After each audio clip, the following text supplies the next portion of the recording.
আমাদের হায়াত তো বাড়ছে না, বরং হায়াত প্রতি মুহূর্তে কি হচ্ছে? লোকেরা বলে হায়াত বাড়ে, হায়াত তো বাড়ে না। হায়াত কি হয়?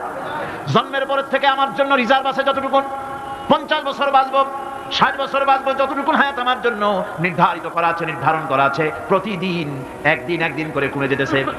এজন্য আমি বলি, আমার বাড়িতে যে ঘড়িটা আছে, এই ঘড়িটা বেলা 1টার সময় ঢং করে একটা আওয়াজ দেয়, শ্রোতাকে শুনিয়ে দেয়, বাড়িওয়ালা তোমার জীবনের মূল্যবান হায়াত থেকে 1 ঘন্টা কমাইয়া দিলাম।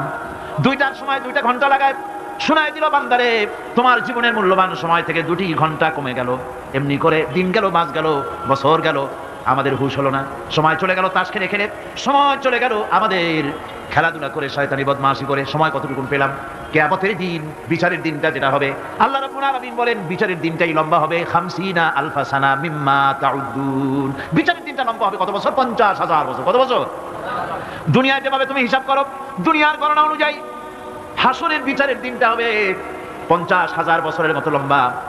এক কিতাবে দেখেছি, তিনি লিখেছেন হিসাব করে, কিয়ামতের ওই দিনটার হিসাবে 50,000 বছর একটা দিন লম্বা। ওই হিসাবে পৃথিবীতে যারা 60 বছর বাঁচলো, সে যেন আখেরাতে 2 মিনিট দুনিয়ায় বাঁচলো। চিন্তা করেছে? মাত্র 2 মিনিট। 60 বছর যারা হায়াত পেল, 2 মিনিট বাঁচলো। এই 2 মিনিটের জন্য কত হাঙ্গামা, কত মারধর, কত সন্ত্রাস, ক্ষমতার জন্য লড়াই, হ্যান করেঙ্গে ত্যান করেঙ্গে, লাঠি কে আন্দার মুগুর ভরেঙ্গে, শক্তির ঠেলায় অস্থির।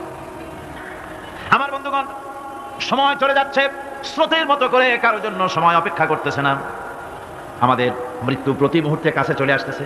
এই জন্য শায়ের বলেছেন, আগাহ আপনি মাউত সে কোই বাশার নেহি, আগাহ আপনি মাউত সে কোই বাশার নেহি, সামা সো বরস কে হ্যাঁ পল কি খবর নেহি। মৃত্যু সম্পর্কে আমাদের কারো জানা নাই, যে কোনো মুহূর্তে মৃত্যু আমাদের কাছে এসে যেতে পারে। মৃত্যু সম্পর্কে কিছুই জানা নাই, অথচ প্রতি মুহূর্তে আমরা মৃত্যুর দিকে এগিয়ে চলছি। মাল সামান 100 বছর কি ধরে খাবো তাও জমা করে রেখেছি, কিন্তু এক মুহূর্তের খবর নাই। মাহফিলে এসেছি, বাড়ি যেতে পারবো নিশ্চয়তা নাই। আছে? বলেন আছে?